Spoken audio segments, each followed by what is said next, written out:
let people. All right.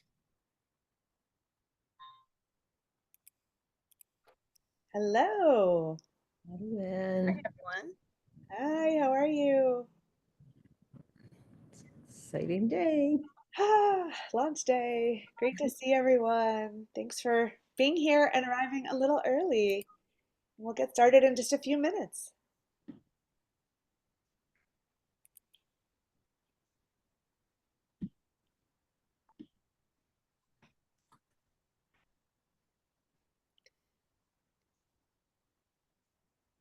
So welcome everyone. We'll get started in about 2 minutes.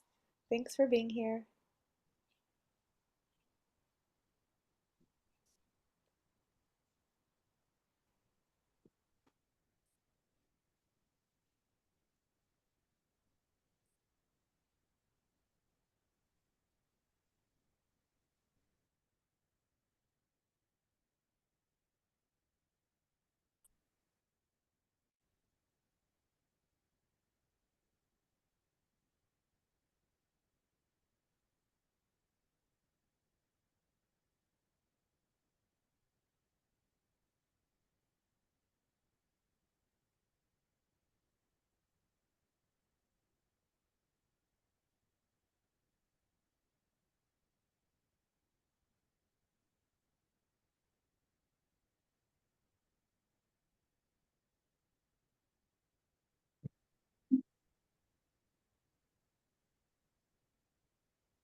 Hi everyone, welcome. We'll get started in just about 1 minute.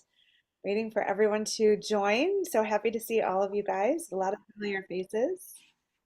It's so exciting. Yeah. All right, shall we get this show on the road? Yeah. Let's do it. So I'm just going to,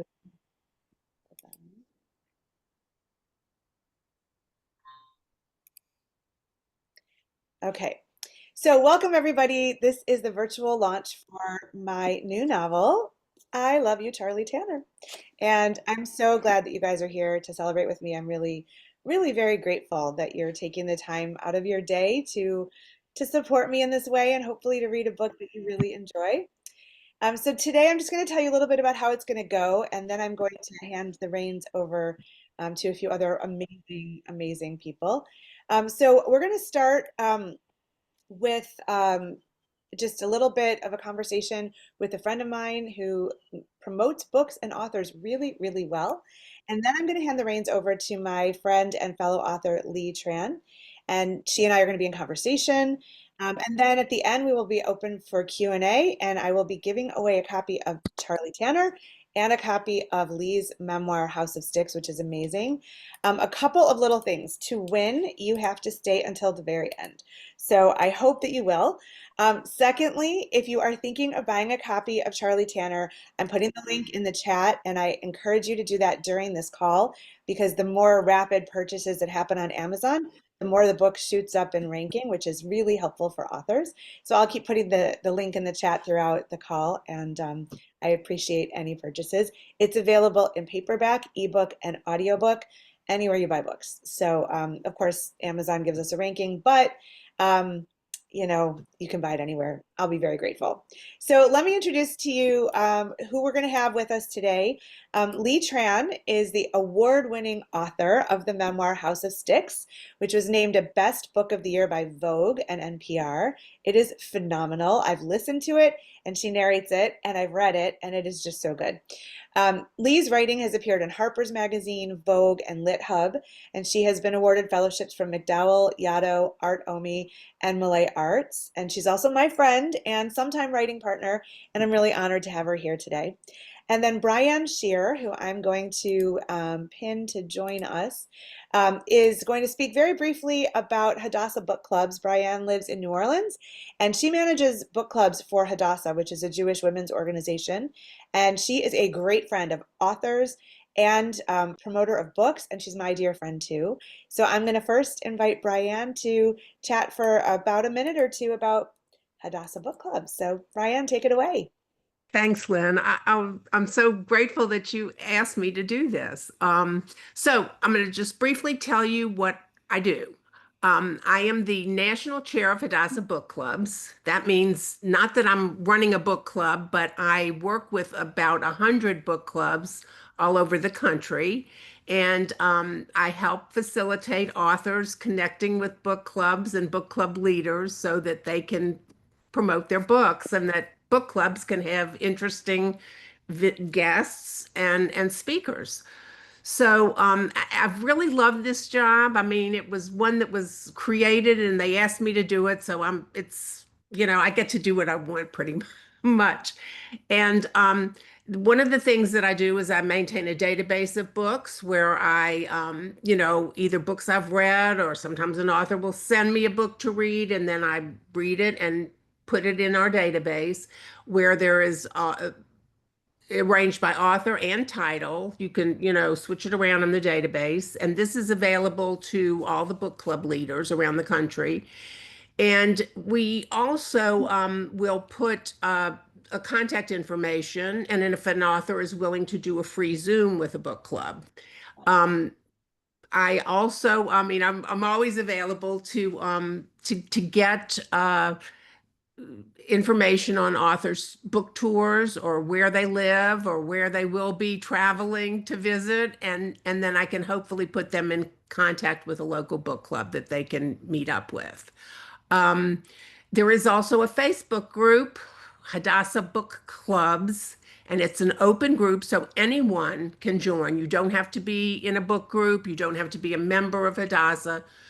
Authors can join and post about their books or their book tours. So it's really kind of a freewheeling people who are interested in books group and a lot of good information. And I encourage authors to put information on there because it helps me to by not having to do all the work. And then I know the information is accurate if the author posts it. So anyway, that's a little bit about what I do, and I'm always open. I'll just put my contact information in the chat and get in touch with me if I can help you. Hadassah is a Jewish women's organization, but we don't only read books that have Jewish themes or Jewish authors. So I'm open to all sorts of ideas. The book clubs kind of go their own way, so we do all kinds of things. Thanks, Thank Brian. you again, Lynn. And and you should also add Lee's book to shout out to all of your book clubs. I So, do. okay. I'm going to add that. In Okay. fact, I'm anxious to read it. Awesome. Thanks. And thanks for having Charlie Tanner behind you on the shelf Oh, there. I love it. That's so yeah, cool. sure. It was great, by the way. Thank you. Awesome. So, Lee, I'm going to hand it over to you. Absolutely. Thank you so much, Lynn, for having me today. As you know, I am a big fan of you and your writing. Thank you also to Brian for sharing a little bit of what you do, and thank you for supporting authors. That's so cool. For those of you who don't know Lynn, I just want to take a moment to introduce her. Lynne Golodner is the award-winning author of 12 best-selling books, as well as a writing coach, retreat leader, and marketing entrepreneur. Lynn lives in Detroit with her husband, Dan, and is the mother of 4 young adults. She's fantastic, and I can't wait for you to check out her book. So Lynn, first of all, I have to say, even before reading this book, I was already intrigued just by the cover. And I'm just going to hold it up for everyone to see. I mean, the colors are just stunning. And those vine tomatoes really caught my eye. Yeah. Then I found out that farming and gardening are major motifs in the story. So I was wondering, what's your personal connection to agriculture and what made you decide to weave it into the book?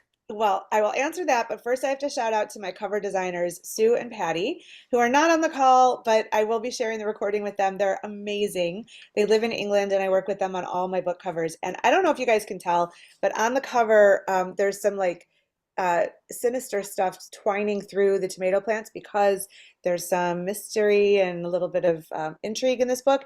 And if you notice on the E, there's a little bit of sort of a redness, which either could be droplets from the tomato or it could be blood. I don't know. So I just think it's a really cool cover, and Sue and Patty never disappoint. So thanks for pointing that out, Lee.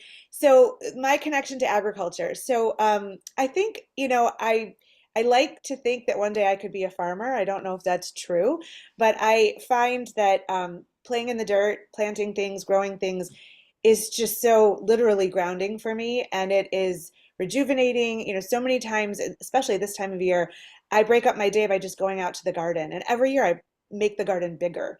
And so this year, a shout out to my husband, Dan, who's on the call. He has worked tirelessly to build the raised beds for me and to help me, sort of excavate the backyard so we can plant more. But it feels really empowering. It feels really calming. I don't know. It's really energizing for me to garden. And it's not something I did growing up. It's something that I took on really when I became a mom. And my kids and I would go to orchards. We still will go and pick, whatever's ripe. But I just like growing stuff myself and feeding my family from it. It's just really, really empowering. Yeah. Wow. Thank you so much for that, Lynn. And I have to say, it works so well as a motif in this story of empowerment. Thank And you. yeah, yeah, absolutely. So I'm a huge fan of Women of Valor, which I recommend you all read as well. It was the first book that I read of Lynn's, and it stayed with me all this time. Thank you. Um, I've noticed, Lynn, that your protagonists are often strong women seeking some form of liberation or self-reinvention. What draws you to writing characters like that? Well, if anybody who knows me, and lots of people on this call know me, know that I'm a strong woman, and that's not always received well. So I think other strong women on this call might relate to that. So I want to write about women who are strong, who are who are powerful but also have sensitivity and who people like and enjoy and are not put off by or intimidated by, which has been my experience at times. But I also know people who, and I have people in my life who really appreciate my strength too. And so I can't not write strong women. I the older I get, the more I appreciate it. And so my goal is to write women either becoming strong or embracing their strength.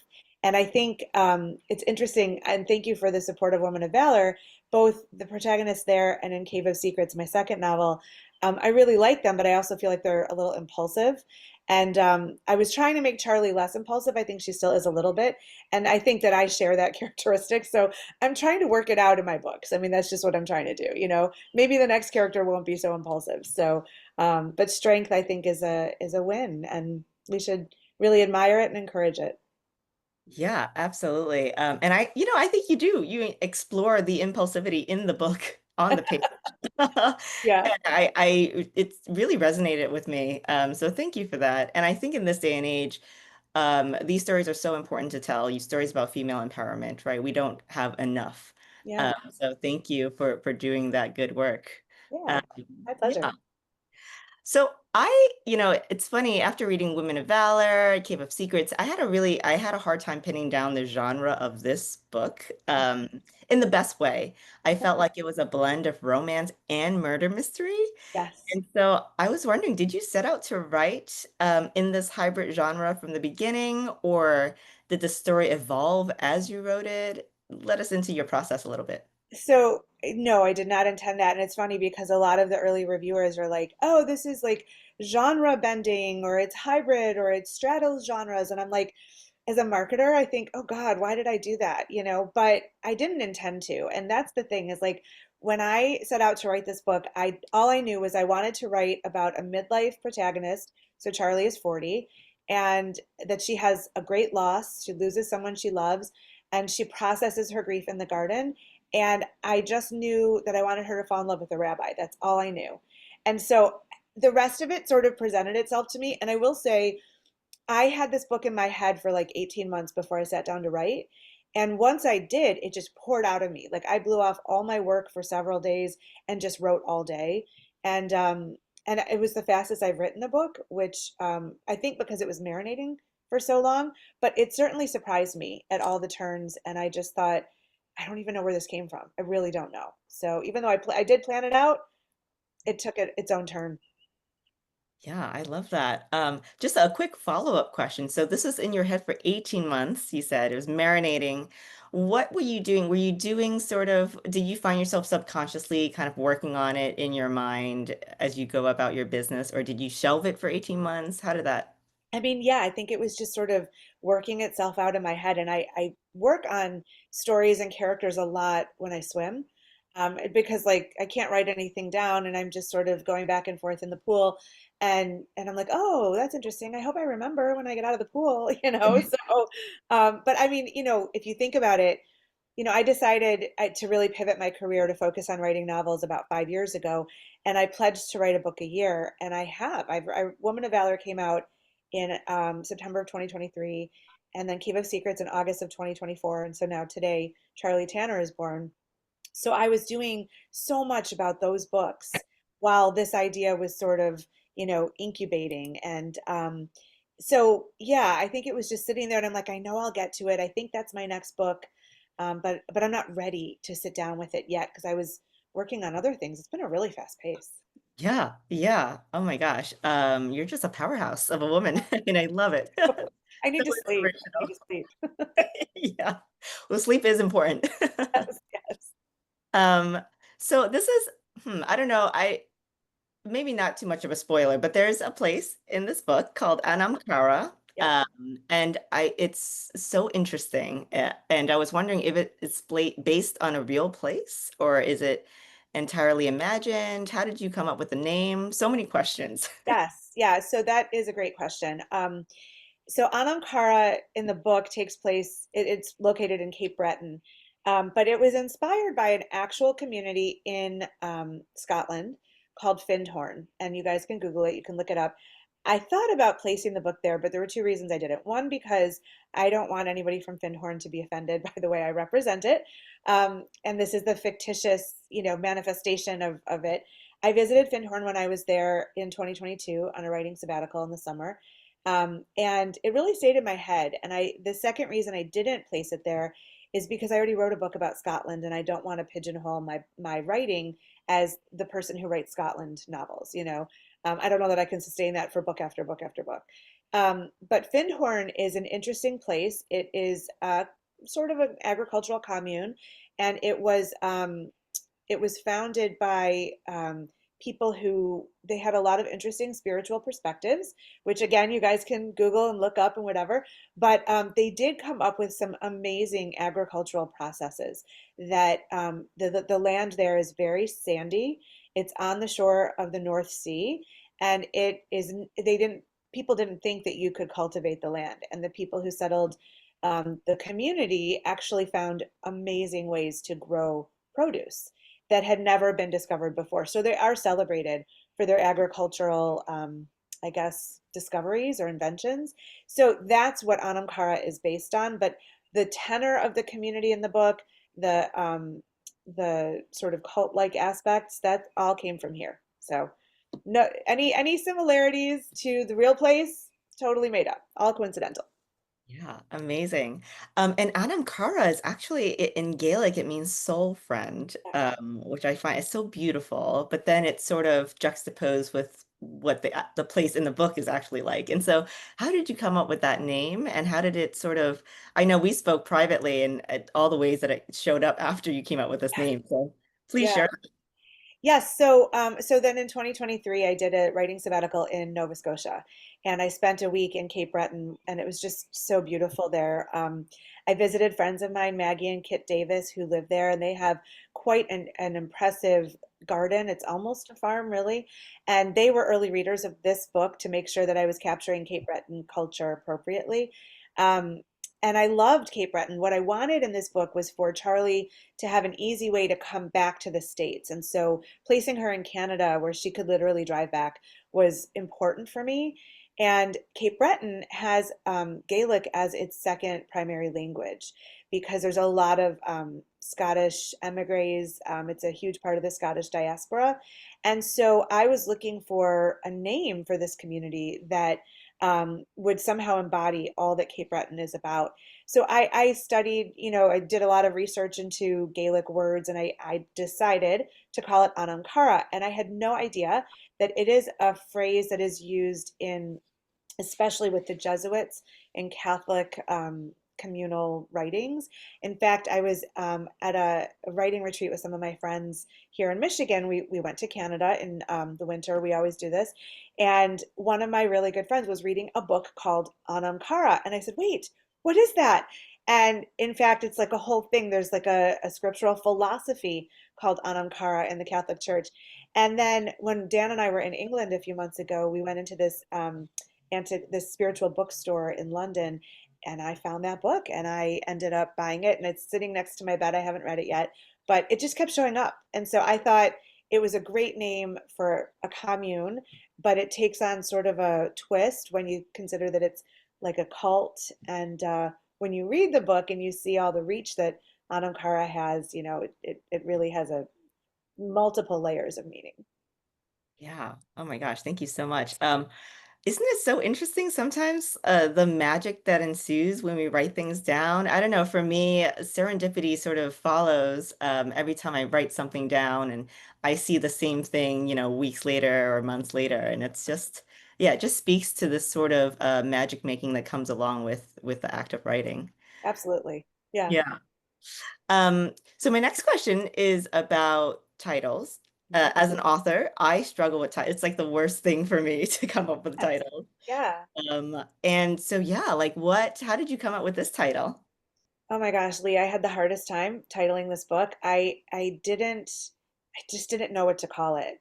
And so I sort of had a placeholder. I love you, Charlie Tanner. And I don't know, I was like, oh, that's a pretty lame title. But then as I wrote the book, I kept thinking, well, actually it has some layers of meaning because it could be somebody else saying, I love you, Charlie Tanner, but it could also be her coming to terms with herself. So it could be self-reflective. And so I ended up deciding that it was actually a kind of a great title and just kept the placeholder as the real title. And I literally had no other options. Like already for the next book that I haven't started writing yet, I have a list in my phone of potential titles. And like this was the only one. It was the only one that came to me. So I hope it works. I hope you guys like it. Well, as someone who read the book, I think it works beautifully. Oh, thanks. Yeah, because yeah, I thought, oh, it's such an interesting title. And then you read it and it does take on all these layers of meaning Yeah. um, that you mentioned. And so, yeah, I think it's so interesting that it's so different for every book that you write, the process of coming up with a title. And sometimes that, like with this book, it just tells you this is the title that it needs to be. There's nothing else. Yeah, that's amazing. Thank you. Yeah, of course. So here's a question about community because that's something that also shows up again and again in your work. Your books explore the idea of community in so many ways when it nurtures and when it fractures. And so what does community mean to you personally? And how does that shape sort of stories that you tell? Yeah, how does it show up on the page? A really interesting question. I mean, being very proudly Jewish, very actively Jewish, the community is everything to me. And recently we had a holiday, Shavuot, which is a very, I mean, all our holidays are communal, but it's all about studying Torah and coming together.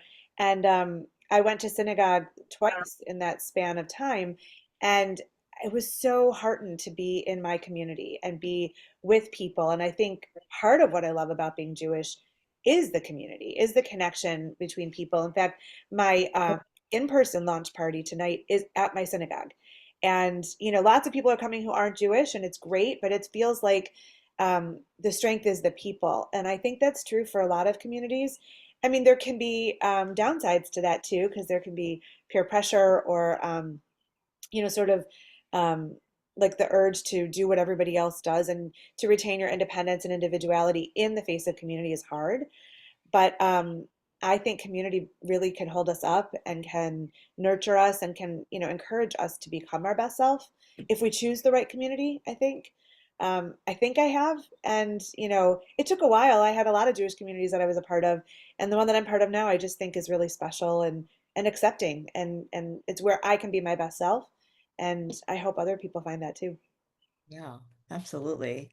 As someone, I came to America from Vietnam as a refugee, straight to New York City. And so community is also something that for many years in my life was elusive. And so when I read your books, I'm reminded of the importance of community and how it can be so nurturing and help us find a sense of place in the world. And so I'm Yeah, really glad that I have finally figured out what my community is as well. And so I just love this reminder in your books. I'm so glad you have. That's really special.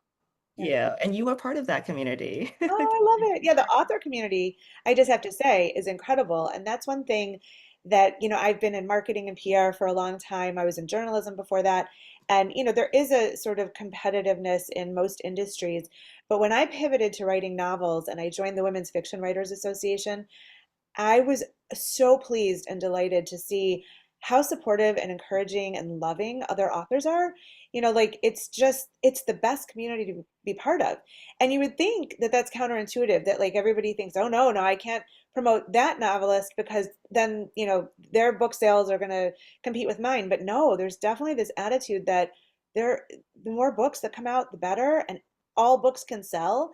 And it is just such a wonderful community to be part of. It really is. Absolutely. And Yeah. it's because we know the struggle. So we're like, Yeah. all right, we've definitely been through it. We have that connection, that Yeah. bond. Yeah.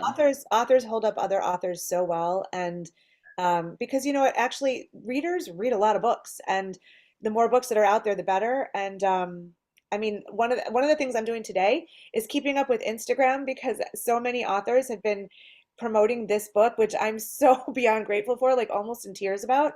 And I just want to thank them. So I'm like constantly checking my phone all day. So that's Yeah. great. Oh, Yeah, that's a good problem to have. it is. It is. Yeah. I'm lucky. Yeah.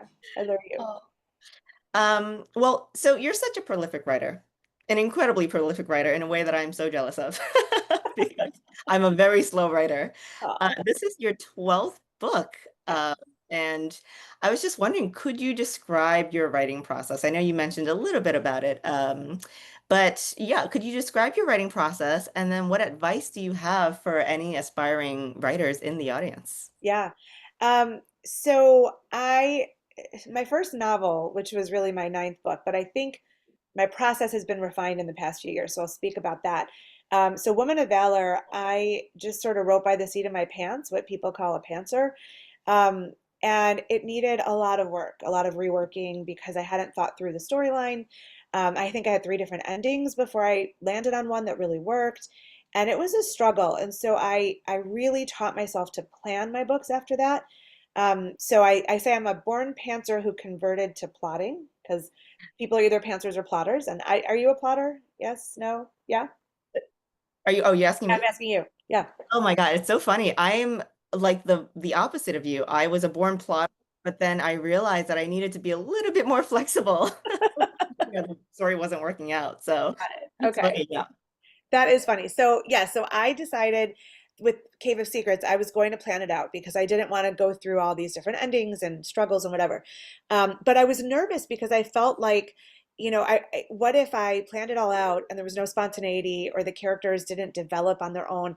And what I'm pleased to say, as I mentioned earlier, like Charlie Tanner just took on its own life, even though I had, planned it out.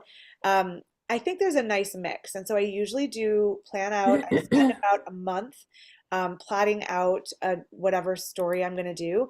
And in that month, I create, a whole plan, which is like point by point throughout the storyline. And I create character sketches. So I really know the characters in depth. It's also the way that I make sure I don't use the same name twice or have everybody with brown eyes or whatever. So I spend about a month planning and then I start to write and I write 5 days a week, 3 hours a day, Monday through Friday. And I keep those, I print out those plans and I keep them on the desk in front of me, and I sort of make notes when the characters take over and take the story in a new direction. And or like if I need a new character or have a different detail or whatever, and so I write notes by hand. And it takes me normally about 3 months to draft a novel. So Charlie Tanner was definitely an exception, but I think about 3 months to get that first draft done, and then I print it out and I read it on the page and I take notes by hand to see where I need to change things. And then I go through revision until I'm happy with whatever I land at. So I do many rounds of revision. And my early readers are my husband Dan, who reads with pencil in hand and takes notes and gives me good feedback, and my best friend Katie. She also really will give, great overarching feedback, and then I do more revision, and then I send it to my editor. So that's pretty much how it works. Yeah. Those beta readers are so important, right? And yeah, that's amazing. Yeah, I'm Um, really grateful that they give me the time, because being so prolific, I am just, it's asking a lot to say, can you read another one? Can you read another one? So yeah. well, it's a good thing you're such a terrific writer that it's never a chore to read your work. So Thank you. yeah. So yeah, any advice? Advice. So people always say, actually, I had somebody ask me once, would you ever tell somebody like to stop writing if they weren't, good enough? And I was horrified by the question, because I feel like anybody who wants to write should write. It's something you can learn, you can perfect, you can work on, and Lee is actually a great teacher. She works with a lot of writers, so if you want somebody to help you with your writing, Lee could be a great choice.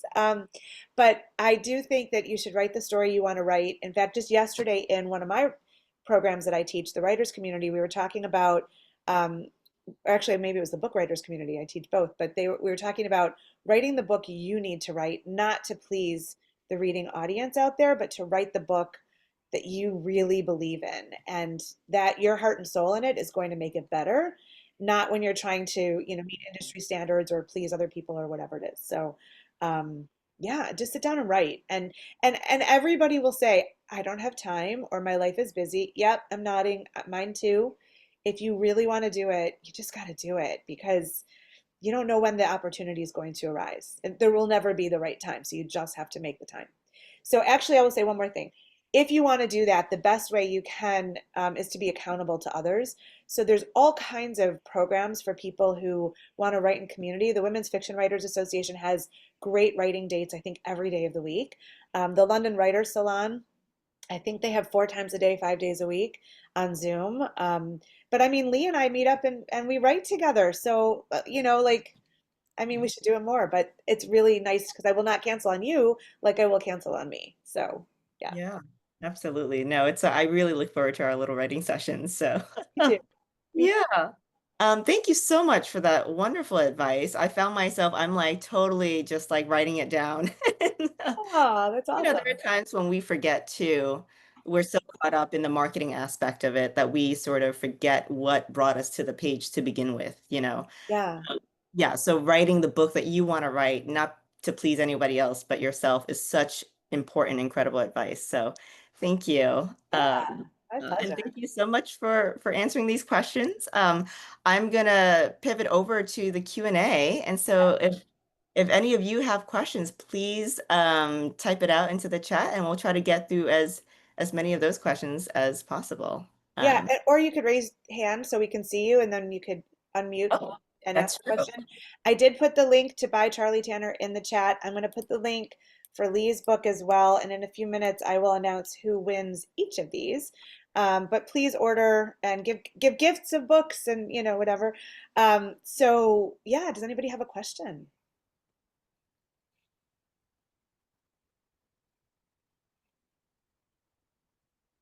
Oh, Kim? Do you want to unmute Kim? And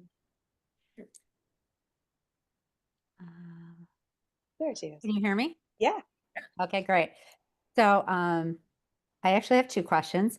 The first one is I'm curious about what kind of books you're reading outside of your writing.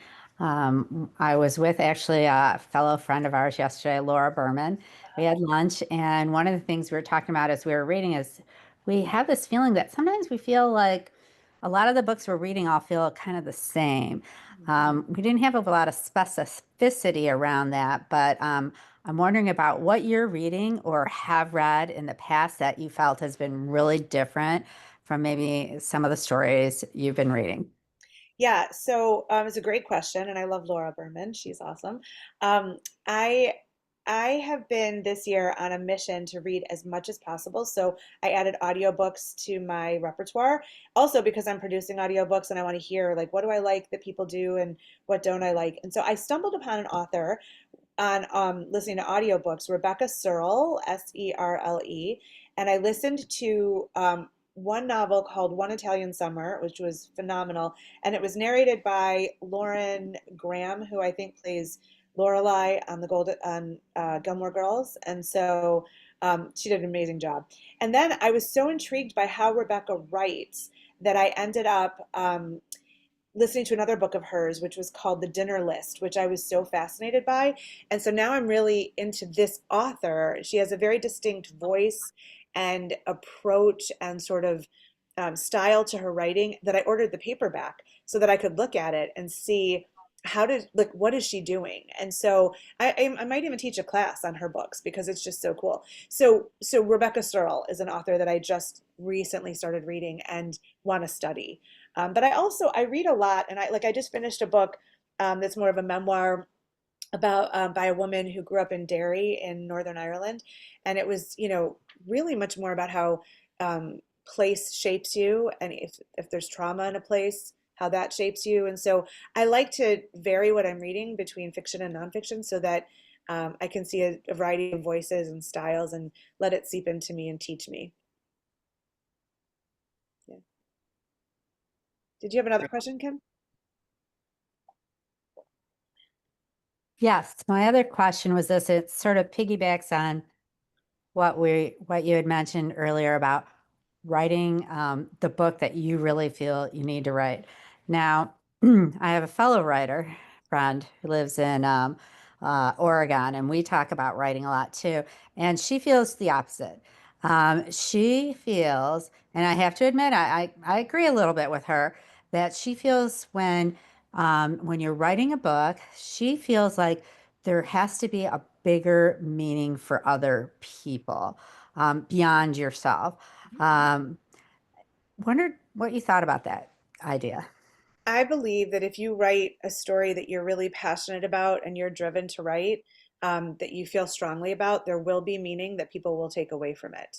I think when you try to, when I was saying that earlier, I meant like um, there's a lot of people in the publishing industry who have opinions about what will sell and why, and it's usually based on what has sold as opposed to what could sell or what trends might come in the future.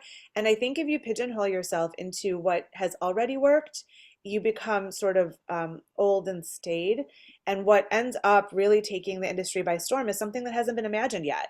And so, and it is a business, and I understand that, and I'm not in any way knocking the publishing industry, but I think that some of the best authors have experimented and have listened to their inner voice, which has propelled them to create work that's like groundbreaking, and we wouldn't have it otherwise. And so I think you have to trust yourself to write something that is maybe different and wholly yours, so that people can come to the words in a different way and be changed by it too. Love that answer, Lynn. Thank you Yeah. so much. I agree 1,000%. Thank you for the questions, Kim. Those were great questions. Yeah. Mary Beth? Hey there. I'm all about the books, and as you know, I was already prodding you about C equals, C equals. So I Oh, wait. Sorry, you're muted. I no apologize. worries, it's okay. But my interest is you had so many different kinds of book under your belt before you switched to the novel Yeah. genre and doing novels. Was there a change in your style, format, or method when you made that transition? Well, it's interesting. I always wanted to write fiction, and I actually started trying to in the year 2000, so it's been a while. It took me a while to get to a point of something that I think was publishable. But I feel like for me, nonfiction and poetry were easier because, I mean, I was a journalist. I knew how to research and interview and report. And that was sort of what nonfiction was. And so I could gather all of the information from other people's voices and then channel it into books. And they weren't very long books, so it was like quick projects. And I don't think I had the maturity or the patience to go deeper into a story, which is what I think fiction demands, or memoir, to be honest. And poetry. I mean, my master's degree, my MFA is in poetry. And, writing individual poems and putting them together as a collection was what that degree was all about. And again, it was, finite. It was focused. I could, do one poem at a time. I think that you need to know your voice to write fiction or memoir, longer books. And I don't think you can know your voice until you've experimented and done a lot of writing and tried different styles and that kind of thing. And I teach a lot of people how to find their voice. And there's a lot of mimicry and imitation that happens before you can get to your voice, because you have to understand what other people are doing. So I think I cut my teeth on short projects, and then I had to grow up a little bit, both as a person and as a writer, before I could approach fiction. Yeah. Thanks, Mary Beth. I think, Wendy, did you have your hand up before? Did we? Yeah. Excuse me, I had to find my audio. Oh, Wendy, so your mom's Lynn, there too. hi, Lynn, and my mother is here as well. We're very old friends of Lynn and big fans. Good to see So you Lynn, both. good to see you. So I'm wondering about that 3-hour span that you write each day. And I'm assuming whether you're a pantser or a plotter, there comes a time in those 3 hours where you have some type of conflict yourself with a character you're writing about in the relationship with another character. So what do you do when you kind of reach a stalemate and you're kind of stuck during that 3 hours? Do you take an hour to break? And what's that like? Yeah, so I get up and I get a snack or a cup of coffee or something. There's a lot of chocolate chips that find their way over to my writing spot. But I try to keep myself in my seat. And so, if I struggle with the part, maybe I'll go back over it and I'll try to figure out what I'm struggling with, or, do I need to do a little bit of reading from yesterday's writing and build up to it? But I find that when I'm in the flow of the story, I just keep going. And if I'm struggling with something, it could be that maybe there's a bump in the story and I need to work that out. So I might then take the plan that I have and look at it and say, is this plot point not working? And what could I imagine instead? So I might just go back to the planning stage so that it can free me up to keep going. Very interesting. Thanks. Yeah, thank you for the question and for being here. My pleasure. Rachel?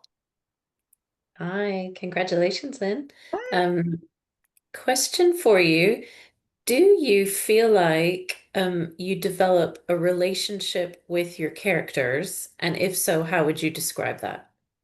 Yeah, that's a really good question. I think I do. I think I start to really care about what they care about, and sometimes I get annoyed with them. Like I have issues with Eve in Cave of Secrets, and I would like to go back and smooth those out, but I'm on to the next book, so it's fine.